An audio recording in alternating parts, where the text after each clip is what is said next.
Thank you. I am going to try to do this without the microphone. If you guys say that I'm not doing well enough, then I will pick up the microphone, but I like to move around. Does that sound okay? Good question. Who is this guy? Oh, okay. Very good. Cranking up you. Here we go. You guys ready? Awesome. So am I. So, who is this guy? I've been up here from time to time, but some of you may not know me. So, my first career was in human resources. And I tell people after 15 years, that's why I didn't have hair anymore. Years and years and years of working with people in their 30s, 40s, and 50s and 60s who were acting like 3, 4, 5, and 6-year-olds who couldn't get along in the sandbox, having to do investigations. If you want to read about some of them, they're in my book. And after a while, I said, forget it. And I felt like poor Captain Picard up there. I have an awesome family that I've been blessed with. That is my wife, who works for the state. On the left, Kim. She and I have been married for 27 years now. And that is my daughter in front. We're making a video for her birthday. So if you're like really good friends of ours, we'll make you a birthday video. This was a little dance that Erin put together. She just graduated Salisbury and is teaching English in Spain right now.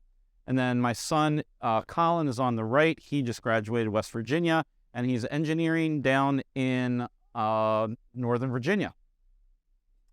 I have a company called Downset Lead, and we do a lot of really cool things. We like to grow people in organizations. One of my favorite things to do is to take people up to Gettysburg. We have a program, it's a one-day trip called Leadership in the Battlefield. We're doing that next on April 7th, and we've got information on that. I also work for Goldman Sachs 10,000 Small Businesses. I do outreach. It's an amazing program. You just heard Michael talk about the success that he had going through there. I can highly recommend it if you are a business owner, and I'll be happy to talk with you about that when we're done. You want to get my attention? Mention seafood. I love to eat bouillabaisse, and then, of course, we have to finish it off with mint chocolate chip ice cream.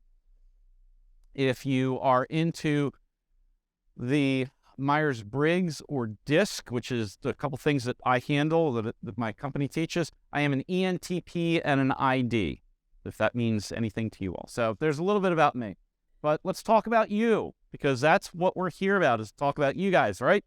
And what is it that you can do to crank up your influence, to crank up your confidence, to crank up, gosh, I love being me and what I have to do when I wake up in the morning. So this is kind of timely because we are the beginning of a new year, 2023, and everybody makes what? Goals. Everyone makes their goals, their annual New Year's resolutions, right? And how good are we at those usually? But I have found what I feel is a panacea for, I'm going to say 80% of the world's problems. And that's what I want to share with you today. And it has worked for me really, really well. But let's find out specifically for you. And if you want to grab a piece of paper or pull out your phone and like take a little note or two, that would be good. You don't have to. I'll be more than happy to go over details one-on-one with you when we're done talking. But here's what I'm going to suggest that you do in your head right now for the next couple of minutes, okay? I want you to pick 2 goals. I want you to pick 1 professional goal, and I want you to pick 1 personal goal, okay? Put that in your head. You can write it down. You put it on your phone. I don't care. I'm not going to be looking to see whether you are actually doing this or checking your Facebook feed. It's your time. You can do what you want. But I want you to pick 1 personal and 1 professional goal, okay? Then I want you to think, why did I pick that goal? Probably because it's something that's been on your mind for a while, and it's something you want to work on, something you want to improve, and that's great. But it's important to know really why you picked that goal. The most important question in the world is 1 word, 3 letters. Why? If you are running a business, if you are managing people, if you are leading people, they will much more willingly follow you if you tell them why you are doing something. Guys, we're going to go take that hill. There are a bunch of really nasty people up there with guns, Sergeant. Well, here's why we need to do it. Oh, okay. That makes sense. I guess, we'll do that then. Folks, we have to get this newsletter out by the end of the month. Why? We just did one last week. Because very special situation, boom, boom, boom. Oh, okay, yeah, we should definitely do that. Always want to know why you're doing something. There's a really good practice that I call the toddler challenge. Anybody here has ever had a toddler in their house? What is the question? Why? Why? Why? Why? And you're just like, but they are doing what we all should be doing. They're drilling down. They're trying to learn. Their brains are just little things, and they're growing. And if we want them to become awesome people, we need to explain to them, this is why. Because that's what big boys and girls do. That is the difference between good and bad, because that's what grandma likes. Okay? So you've got this goal in your head, and I would really recommend that if you really want to get down to what's driving you, is you do this toddler drill down of 5 whys. Has anybody ever had that in their family? Why? Why? But why? Here's an example, okay? I want to book $200,000 this year. Sounds like a pretty decent goal. So, why? Because it seems like a good number. That's kind of vague. Why? Because that's the level that I consider successful. Okay, we're getting somewhere. You consider 200,000 booking successful. Why? Because I want to have financial security. I know if I've got 200,000 in bookings, I will be better off than I am now. Okay, why? Because I'm tired of having to worry about the future. I've got a lot on my hands. I'm a single parent, and it's getting real. Why? Because the future scares me. Does that sound real? Yeah, that's real, okay? So we've got this lofty goal, 200,000 in bookings. But the real reason is because I'm afraid of what's going on. I'm afraid of what's going to happen. This is reality. Let's take a look at another goal. I want to go to Italy for Christmas. Who doesn't want to get, anybody want to go to Italy for Christmas? Let's go. I was lucky enough to get there this past year, and it's awesome. There is not one ugly looking person in Italy. I was even looking at the guys. Like, oh my God, he's good looking. I want to go to Italy for Christmas. Why? Because I want to have a special holiday. Who doesn't? That sounds awesome, doesn't it? Let's go and have a special holiday. Why? Because I'm tired of the holidays have become what they've become. Yeah, I can kind of get that. But why have you gotten tired of what the holidays have become? Because I'm getting tired of the same old family traditions. It's always over to grandma's. Grandma always makes roast beef. The roast beef's dry. Cousin Jerry's there, and Jerry never shuts up about how great Jerry is and blah, blah, blah. So I'm getting tired of this, okay? Why? Because it's no longer special. I get that. It's getting old. Why? Because my parents are gone. I'm an orphan, unfortunately. I lost both my parents 2008, 2016, and it's been tough. And for those of you who have lost someone special, the holidays get difficult, don't they? Like, I need something to be special. So going to Italy may be really cool. It is. But we need to figure out the why is because I really miss my parents, and I need to get in touch with my parents somehow. My mom was Sicilian. I know if I go to Catania, I know if I visit some family, I may only need to do it once, but I'll feel mom, and that'll be a good thing. Does this make sense? It is an awesome drill down. The good news is I haven't even told you the secrets to figuring out how this 80% of figuring out life, okay? This is just a really good exercise. And this is something that you can do for yourself. It's something that you can do for your business. It's something that you can do for your workers. If your worker comes to you and they really are having issues, the best way that you can get them over is to have a sit down with them, show that you care, and ask them why, or tell them why, depending on the situation. All right. So one of the two things that I can recommend to you is getting an accountability partner. Does anybody here have an accountability partner? Awesome. Good for you. Good for you. Good for you. I'm going to recommend that by the time we leave here today, in the front of your mind, you're thinking, who can be my accountability partner? What is that exactly, Rod? Well, let me tell you. As Kathleen mentioned, I have a book out. It's called Downset Lead. The name of the book actually came before the name of the company. This was a book that I had in mind from oh my gosh, let me think. I started working for London Fog. That was kind of like my first real job in HR in 1991. You guys can figure out, okay, so Rod's really that old? Didn't look that old. About 1991, I was working for London Fog. Awesome company, awesome job, because I got to fly all over the country and do investigations on knuckleheads. And so, I'm 23 years old. I'm going up to Ellsworth, Maine, which is just outside of Cadillac Mountain. I'm flying out to Seattle. I'm flying down to Texas. I'm loving life, right? And so I'm taking down notes of all of the investigations, changing the names to protect the guilty, of all the things. And I'm like, I'm going to write a book when I get a little bit older. And I just had this collection of all these different stupid investigations I had to run. I got really good. At the end of my HR career, I also got a little bit jaded. But I would say, hey, Ken, before I fire you, I got one question for you. What were you thinking?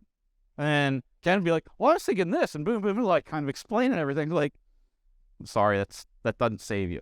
So that was going to be my book. But as I was writing it through the years, as I was collecting it and beginning to kind of write it out, it dawned on me that this was really more about leadership. And so I started throwing in, okay, this is it's bad leadership that led to me having to fly out here, do this investigation, possibly fire somebody. And so literally years are going by, and I'm kind of spending time writing this out a little bit. I'm getting married. I'm having fun in my 20s. 30 comes, we start having some kids. We start raising kids. I'm doing a little bit of writing. Kids are growing up. I'm coaching soccer. I'm doing a little bit of writing, but the book's not really getting anywhere. COVID comes, and I'm like, now would be a good time for me to actually take all of this stuff and write the book. That was one of the silver linings of the pandemic for me. But I was still having issues. So I'm talking to this one friend that I had made a few years ago, who is like, he's one of these beautiful mind people. His mind wanders and goes down rabbit holes and pulls out all kinds of really cool stuff. And he's like, have you ever thought of this way? And I'm like, dude, that's awesome. And so we were just talking, and he said, what's going on in your life? And I said, I'm having trouble. I got to get this book out. I believe that everybody has at least one book in them. Everybody here has a book in them. I can't get the book out of me. He's like, tell you what, he's like, let's talk once a week, and we'll figure out how to help you do this. And I'm like, great. He's like, that's him right there, Rob Orlando. Rob is an amazing guy. If you want to meet an amazing guy, go look up Rob Orlando on LinkedIn. I'll be more than happy to introduce you to him. And he's like, let's set up he calls it a running partner meeting. So every Monday at 8 a.m., he and I are on the phone, and we're talking about what do we need to tackle next. And if it's something in particular, he keeps me on task. I'm like, I've got this, I've got that. He's like, when are you going to make time for this, Rod? I'm like, you're right. And so my question to you, you're working on that one thing, on that one goal that we just put down on a piece of paper that you just emailed to yourself. Who's your accountability partner? Who is the one person that is going to look at you and say, Jessica, Did you do what you were supposed to? When we spoke last Monday at 8 o'clock and you had a full week to do that, did you do? No, Rod, I didn't. Well, I did some of it. What do you need to do to make that happen? That's what your accountability partner does. So I want you to think or write down who your accountability partner is, okay? Rob's a great guy, but he's mine. Can't have Rob. Unless Rob says, yeah, I can take on another one. Accountability partners are awesome. Okay, part 2 of this. I want you to think about who your Yoda or Rafiki or John Keating is. Everybody here knows who Yoda is, right? Oh, no, you should if you don't. Okay, everybody knows who Rafiki is. What movie is Rafiki from? Lion King. Everybody knows who John Keating is, right? One of the best movies ever. Maybe the best movie Robin Williams ever made. Dead Poet Society. If you have never seen Dead Poet Society, it's an awesome movie. Get it out. Write it down right now. Dead Poet Society. Awesome movie. If you don't like it, I'll repay you the $3.99 from Netflix, okay? All right. Everybody needs this. Everybody needs a Yoda. Everybody needs a Rafiki. Everybody needs a John Keating, okay? These are your mentors. The most impactful question I ever faced was from a book of 100 questions. It's just one of those little books that's got one question, you're nodding your head, you got one of those. One of those little books, you've got one question on each page. And I'm flipping through it. I'm in my early 30s, so I've got a couple little rugrats running around. And this one question pops up that blew my mind. The question was, compared to 99 other people your age, how successful are you? And I thought, that's kind of a loaded question, isn't it? Because how am I defining success? I am probably not defining success the exact same way that David Goodman? Gorman, David Gorman. I'm sorry. Like I said, I'm getting older. My eyes are getting shot. Kathleen, you need to make the printing on these name tags a little larger, my friend. But David, I'm sitting there and I'm thinking, okay, this is kind of how I judge my success. And I mean, I was going through everything. I was like, where do I live? What does my house look like? How healthy am I? How healthy are my kids? How happy am I? How much money am I making? What kind of car do I drive? Do I feel in touch with God? I mean, all these things are running through my head. And I was like, you know what? I'm actually pretty lucky. I have 2 parents who raised me in a house. We're total middle class. Both my parents were teachers. But I married up. I outpunted the coverage on that one. Thank you. She's got a sister, if you need a name. And my kids seem to be on the right track, and I'm relatively happy, and we aren't hurting. I was like, I'm going to give myself like 73. I'm doing pretty good, but certainly not as well as other people are. And as soon as I thought that, boom, into my head came all the people who are better than me. And I'm like, but I'm not jealous of these people. I like these people. These people are actually got their act together. They're like what I want to be when I grow up, right? So I was like, well, who could I emulate more? Who could I emulate more? And as I thought about it, it dawned on me that there's not really any one person that I would want to be exactly like. But there are several people who have 1 or 2 particular characteristics that I would really love to be as good as they are as that. Like this guy, Jeff Glock. Don't know if you know him, but Jeff is awesome. I met Jeff back in community college. We went to Essex Community College. Again, back when it was Essex Community College, not CCBC Essex. Whenever the song Power of Love by Huey Lewis and the News comes on, I think of Jeff because Jeff had just gotten into weightlifting and he was getting developing a bit of a chest and arms, and he's like, the power of love. And great guy though. And Jeff was awesome. Jeff was awesome at coaching his kids, and he was also a really good father. He had 2 kids that were the same age as Colin and Aaron. And it dawned on me, if I want to become a better coach and I want to become a better parent, he would probably be a really good person to talk to. So if I'm at a 73, it's going to be really tough for me to emulate someone who's like a 95. I might not even be able to understand what a 95 is doing. But if I look at someone who's like an 80 or an 83, I could probably take in what it is that they're doing and emulate it and learn from them. So one afternoon, I called him up. I was like, hey, after practice, can you stay after for a little bit? Because he and I coached on the same field. He had one team, I had another team. Like, can we stay after for a few minutes? Show me what it is that you're doing coaching. And he said, yeah, that'd be fine.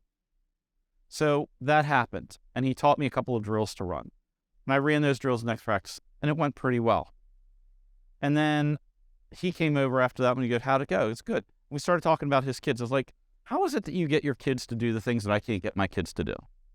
And he started explaining to me, these are the rules that we have in the house, and boom, boom, boom. And I'm like, that's kind of a good idea. I might want to steal 1 or 2 of those.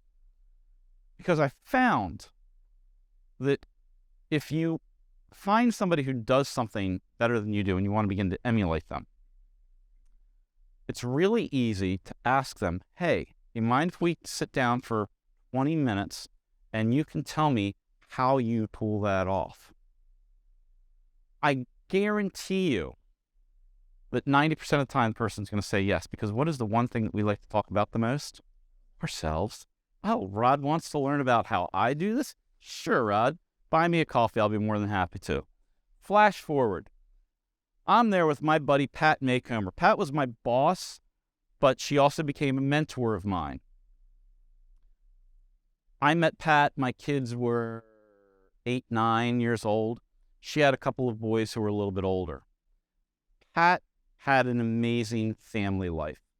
Very happy with her husband, happy home life. I got to know them very well. At that time, I've got a couple of preteens, and my wife and I weren't going through the best of times. That happens with couples sometimes. And she taught me how she runs her life. She has very specific rules, very specific expectations of everybody, including herself. And while we were at work, when we had a break, I would say, explain this to me. How do you do that? How do you get Ryan to do that? How do you get George to do that? Why do you do that? And I picked up from her those things.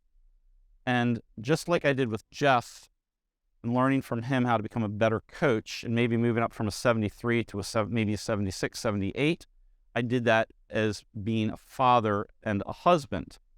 I think that I kind of went from a 73 to a 75, 78, 80 with that.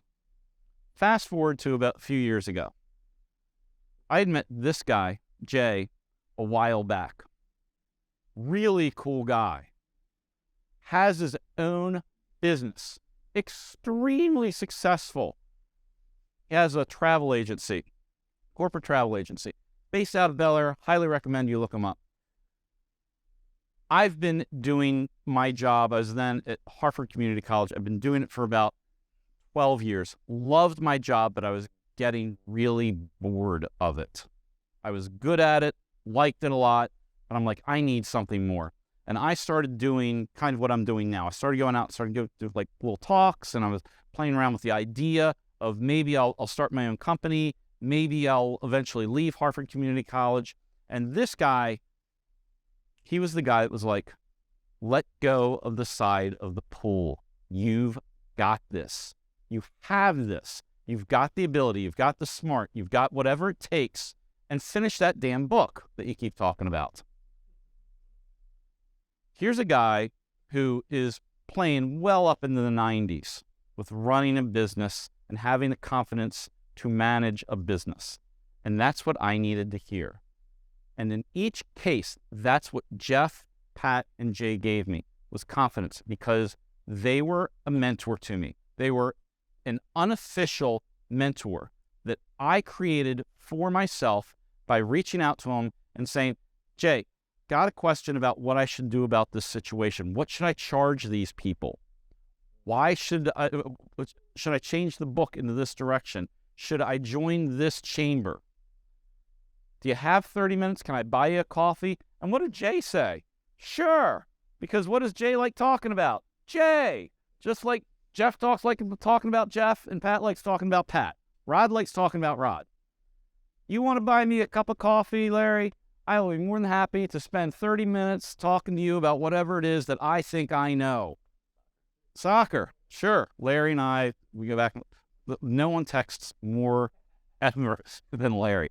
Larry's an awesome guy, though. Check him out. So by having this situation, then you've got to do the pay it forward. That's Ian. That's Jake. That's Kirby. These are young people that I have met that I've recognized. These people want more out of life. They're in their young 20s, trying to get traction. I love working with people in their young 20s. Young professionals trying to get traction. I make time for them. I reach out to them, and I'm like, hey, it sounds like you could use a little bit of help with this. Would you like to sit down? Because they're young. They haven't developed even the confidence yet to ask me for a cup of coffee. They didn't realize that they could ask me for a cup of coffee. And they seem to be happier and very appreciative of the fact that I spend time with them now. I love spending time still with Jeff, Pat, and Jay. They are very meaningful people to me. I still get a little bit from them. And I hope that these people, those three and other people that I work with, get something from me. So I want you to pull out your phone, and I want you to write down the number of the one person you can tag for your personal goal. And I want you to do the same for your professional goal. Go back. If you wrote it down, I want you to take a look at what your goal was. Think, okay, I'm at the 70th percentile on being able to pull this off. Who do I know? Not who's at the 90th percentile, not someone who's 20 steps ahead of you, someone who's 6, 8, 10 steps, someone who you can grasp what it is that they're talking about. Okay? Who is that person? And that's it. Folks, I finally figured life out, I think, about the time I turned 50. I'm like, holy crap, it's been there right in front of me all this time. Really good people, good-hearted people who are better at one particular thing that I want to get better at. And all I've got to do is say, hey, Jessica, I love the way that you do blank. Can we get together for 20 minutes, cup of coffee, and you can tell me about how you pull that off? Guarantee you, 90% of the time, she's going to say, sure, let's set a time. And I sit down, and I pull it out of her. And I pass it on back by working with you. But the mentors also, I should add, the mentors also get something out of this, okay? They may learn something from me because I may be younger than them, so I may be able to teach them something about technology. I may be really good. I might be an 82 in a facet of life that they want to get better at. And I may be able to introduce them to somebody. My wife calls me a serial connector. And I invite you all, if you want to connect, if you want to go into my LinkedIn and find somebody and be introduced, I love introducing, because I believe that if I can help Doug out, if Doug wants to meet somebody in my list, and I pass that on, I not only say, here's his contact information, but I do the introduction on LinkedIn, and I say something positive about Doug, and I say something positive about Ashlyn, that I may get 3 green lights on the way home on Friday afternoon. I just kind of believe in that karma stuff or whatever. So, but that's it, folks. What plagues the world, 80% of it, I think, can be solved by getting yourself an unofficial mentor, whether it's personal or whether it's professional. And that's it.